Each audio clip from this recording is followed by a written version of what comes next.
Welcome, Steve O Salon. Welcome to another day with Steve O. Me and my boy here, Josh, was having his first time in. We were talking about locks and stuff. I said we should do a lock video.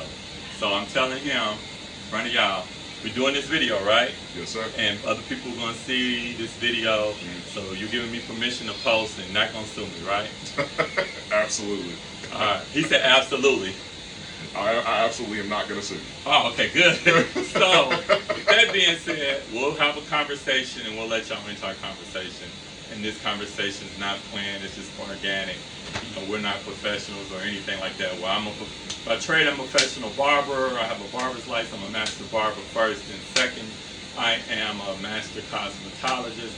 I've been doing dreadlocks for probably 16 to 17 years. I've had 2 sets of locks myself. I breathe it, I live it, and I do it day in and day out. 90% of 90, probably 90, I say 99% of my business is dreadlocks. I do cut some hair, and I do flat irons and do some natural hair. But this is what I love and this is what I breathe. So Josh is coming in today for his install, and he's got questions. So shoot.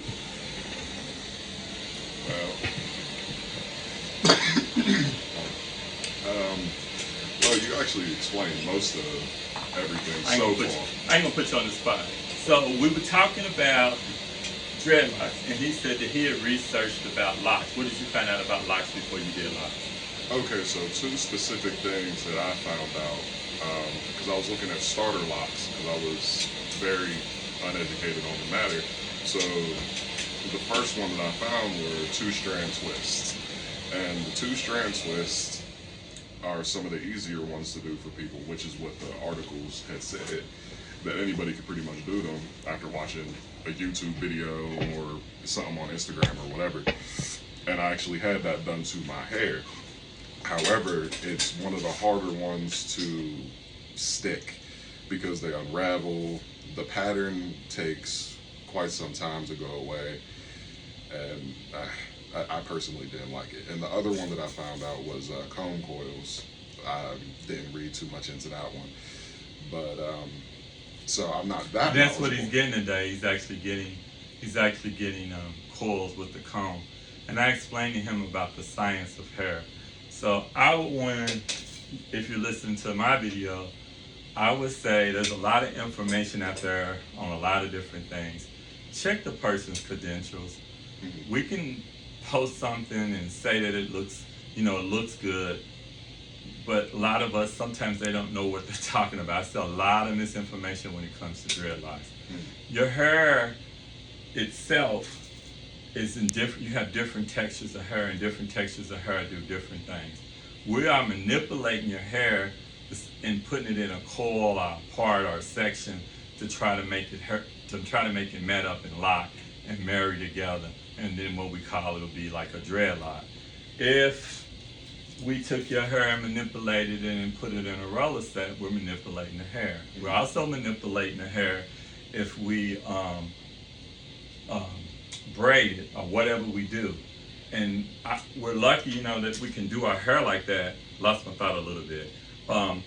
But whatever you do to your hair is a piece of fabric, a piece of fabric. So with this fabric, you have to be careful when you start doing your locks and stuff. I explained to him there's a C-shaped parting, there's a diamond-shaped parting, and then there's a straight up and down. A lot of times if your stylist is good, they're going to try to bricklay it, like if you would do a bricklay pattern to make it look full. Your sectioning and your parting is so very important when you're doing locks. One of the reasons why it's so important is because when that person, if they decide with their locks they want to, once they form, they want them to look full or they do a style, if you got chunky sections, then it's going to be chunky on the locks. Also, take your arm out and do like this. What happens when you do your arm like this, Josh? It appears longer. Okay, but when you hold your lock out here, your arm out here for a while, what happens? Tension, stress. So you can do that, but just the same way if you had straight hair and your hair goes back in a ponytail, what happens? Stress. When you put a rubber band around your wrist, Josh, what happens? An indentation could be left the longer you keep it on. and you put your sofa on your room in corporate, what happens? The longer it's there, the deeper the indentation. Yeah, so when we braid and when we put tension on that piece of fabric, we leave an indentation. So when you see somebody put a set of locks in and they put it into a style, they're not even allow that lock to form. They're actually breaking that lock down and doing that. Then when hair gets wet, what does it do? When hair gets wet, does it expand? It expands, right. So when we braid and we expand the hair, it expands, it goes in and out. So we have to remember that when we start doing with the hair and stuff, because if you're twisting your hair all the time when it's dry, it's stiff, God fixed it that way so it could keep foreign items out and keep your cuticle layer on your hair follicle to close up. It closes and opens up to keep things out. So when your hair is wet, like I'm coiling now, I can manipulate his hair into this dread and form it. When it's dry and he's doing that, he's actually winding his hair up like a piece of thread, and you're breaking your hair. If he's sitting there and he's just doing this, it'll break the hair. And if you play with Play-Doh as a kid, and you're making something out of Play-Doh, and you keep rolling and rolling because you're trying to make a log, what happens when you roll too long? Eventually, it just breaks off. It breaks off. So we have to be careful with our hair, with whatever we do to this piece of fabric or this hair to manipulate it. I always tell my clients, when you get your dreads, they like sponges. They pick up on everything. So you want to tie your hair up to try to keep stuff out of your hair. I'm not a big component on it. Some people say you put your dreads in, and on your dreads or your locks or whatever you want to call them, you put them in and then you don't wash your hair, and then they have you come back and you put a whole lot of chemicals and a whole lot of goop on your hair. That is doing nothing but weighing your hair down like a plant. Our hair operates like a plant. You want to put anything in your hair that's water soluble. Then in the comments, you're going to start asking me, well, what products do you use? I'm not selling products. I'm not selling anything. I'm just giving information. Until somebody gives me a check, I'm serious. I am not promoting no products for nobody. I've been doing this for a while, like I told you, and I do what works. When I first started out in this industry, I thought I knew a lot. I went on the same way everybody else does, and I hadn't got my hair done professionally, and everything. And then I started trying to do my hair, and I was going on to YouTube and all that. I had clients coming out of my house, and I was doing it for like $25, right? And so then I set up a lot of people's hair, and like I was telling you about the section in the part, I didn't know nothing about how the hair worked. And I made some people's hair too big because they had a lot of density. So they had these chunky locks, their hair was pulling.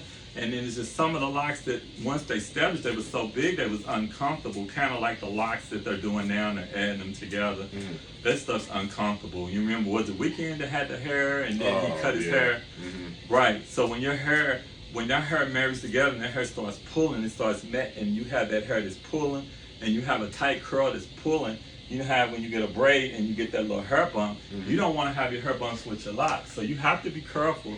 You want the hair, the section, you want the hair to not have to travel from here to here and have these big sections, because if this lock falls this way, that way, or this way, whatever way it falls, you want it to fall where it lives at, so you're not putting stress on your hair.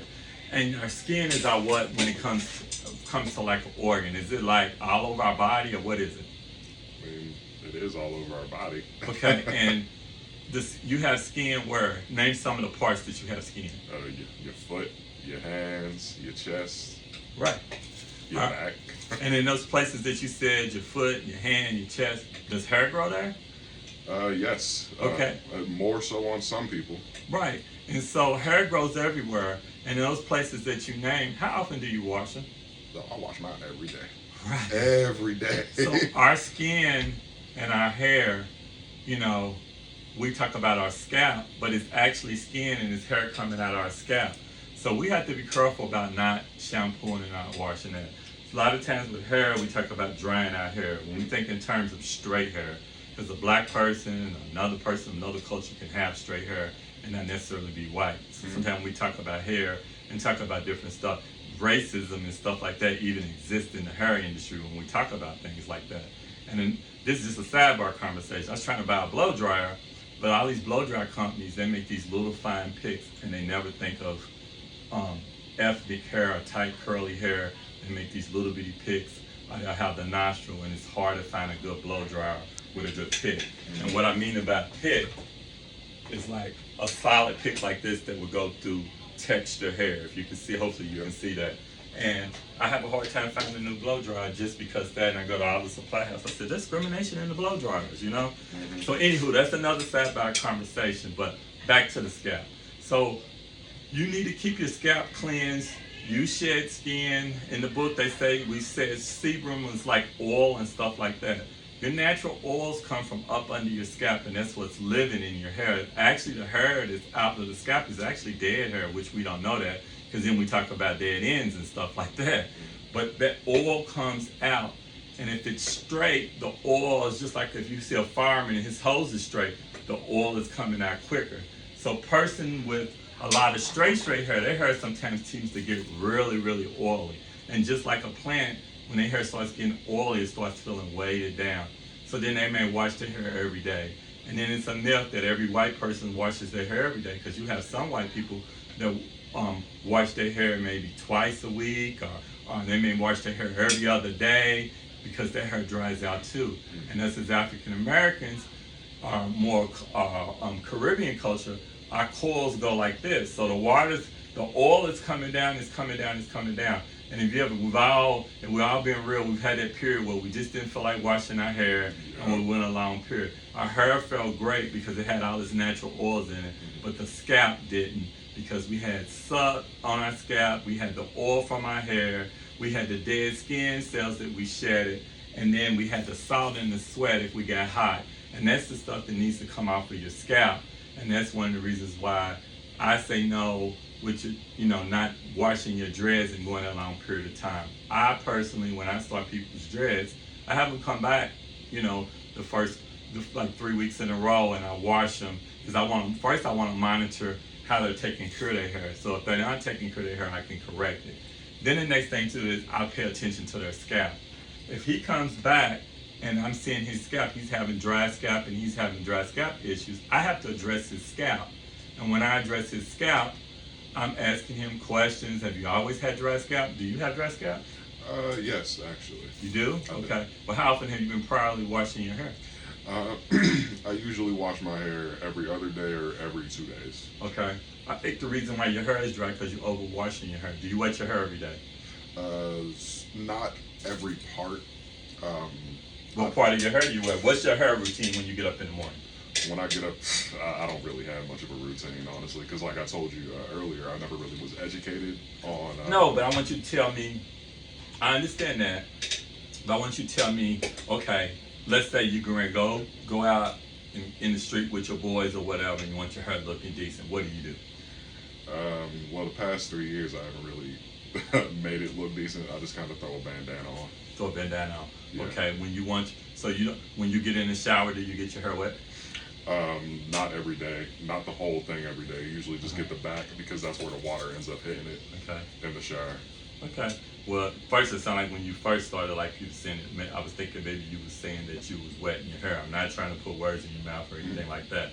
But a lot of times people will wet their hair, and then they don't, the natural oils and stuff, and they don't keep their hair hydrated. What do you shampoo and wash your hair with at home? What's it called? I think it's called Maui or something. I'm not familiar with the product. What type of shampoo is it? Do you know what the shampoo? What does it say on the shampoo bottle? I do not know. Why did you pick that shampoo? Looked it up on Google, and they said it was good for natural hair. Looked up on Google, and what in the thing, if you remember, what did it say? Why did it say it was good for natural hair? Really, all it said is it was good for thicker, more black hair. That's what it said. Wow. It actually said black hair? It said black hair, yeah. Wow. That's funny, because hair is hair. And who's 100% something in this world today? Nobody. Amen to that.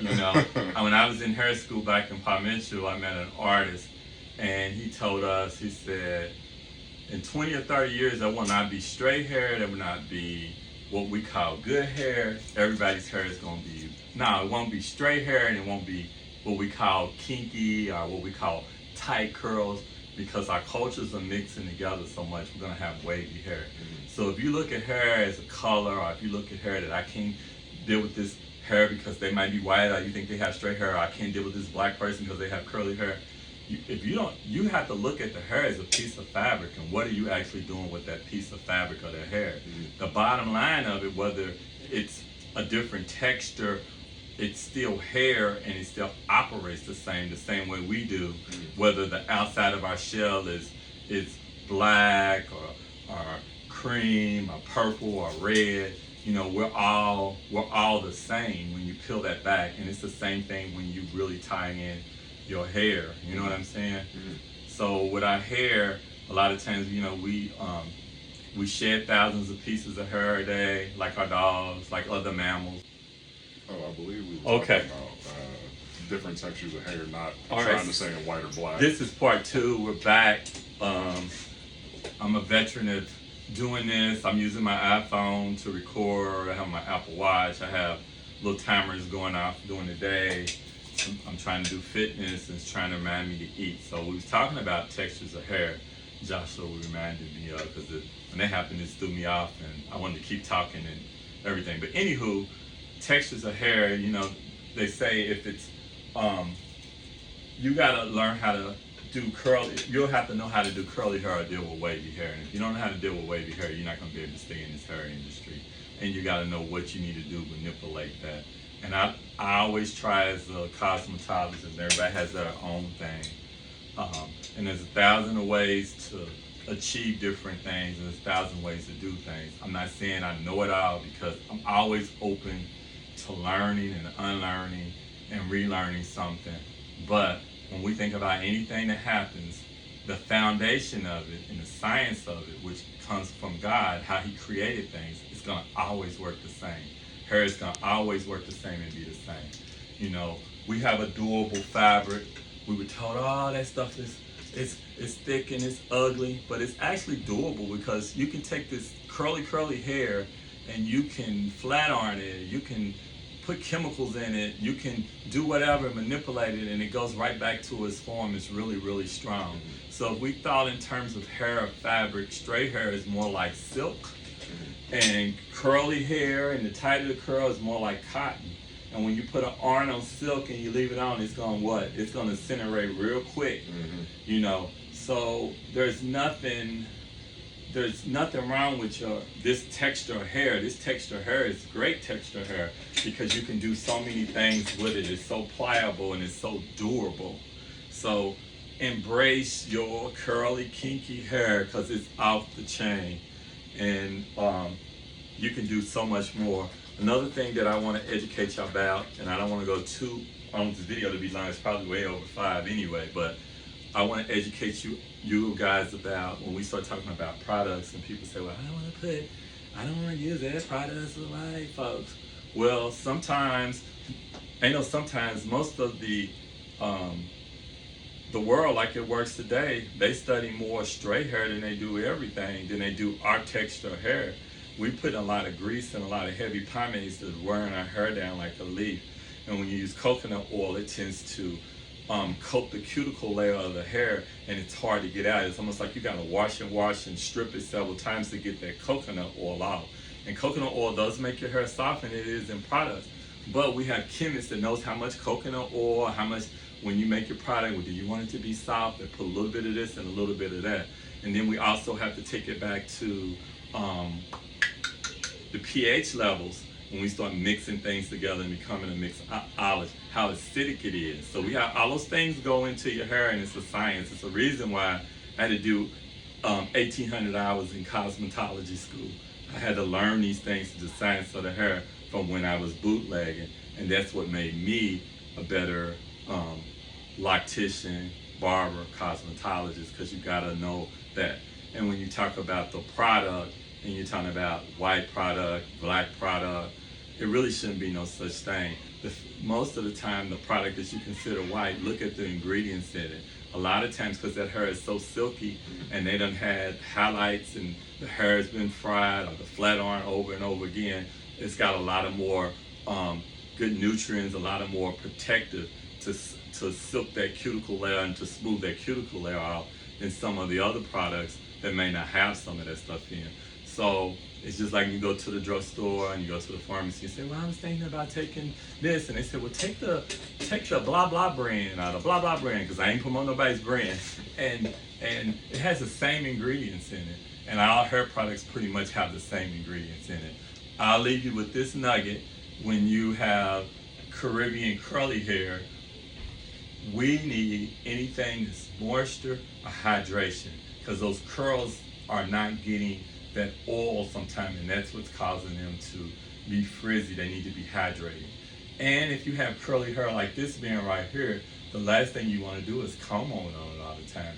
If you keep it hydrated, then the curls are going to be more, they're going to be more springy. But what we do, we want to elongate the curl, and then the curl doesn't always go back or doesn't always expand back. So just keep that in mind when you're looking for products. What are you looking for? Most of the time you want hydration or moisture. And if it has hydration and moisture in it, that's good. Be careful when you see natural. They play with us on these words. What's natural mean? Look up the definition. Natural means untouched. This is not natural hair. I'm manipulating this hair out of its natural state. When you go from a relaxer to saying you have natural hair, we should say, I'm relaxer free. Soon as you say you're natural and you flat iron and blow dry your hair, you took it out of the natural state. So how are you natural? Soon as you put the shampoo is what, Josh? Chemical. What is water in science? It's a chemical. So when you put that in your hair, that's a chemical. So how can you say you're natural, you're chemical free? We're never free. Everything we put in our hair is not natural. We don't want to walk around with matted hair. We pick our hair. Joshua said earlier, when he go out, he just kind of picks his fro a little bit and put a bandana on it, and he kind of leaves it in its natural state a little bit. But, we always are manipulating things. So just be careful. Remember, go to the science of it, go to the root of it. And if you love something you do, educate yourself on it. And if you're trying to be in this world and you're doing life, I tell you firsthand from a bootlegger, go to school, because knowledge is power. And the more you know about her, the more successful that you're going to be helping people to lock or get on their journey. So I thank you for joining, and I'm going to let Josh say anything he got to say, and then we're going to close out. Oh, I don't got to say nothing. Josh said he ain't going to say nothing. So, all right, thank you for joining in on Steve O Salon, and thank you for also, you follow me, Steve O Salon on Facebook, and the 2 S's, Steve O Salon, both of the S's are there, and you also can follow me on, where else am I at? Another Day with Steve O on Facebook. You also can follow me on SCV_STEVO on Instagram. All right, have a great day, and do something on purpose, and also be a voice and not an echo.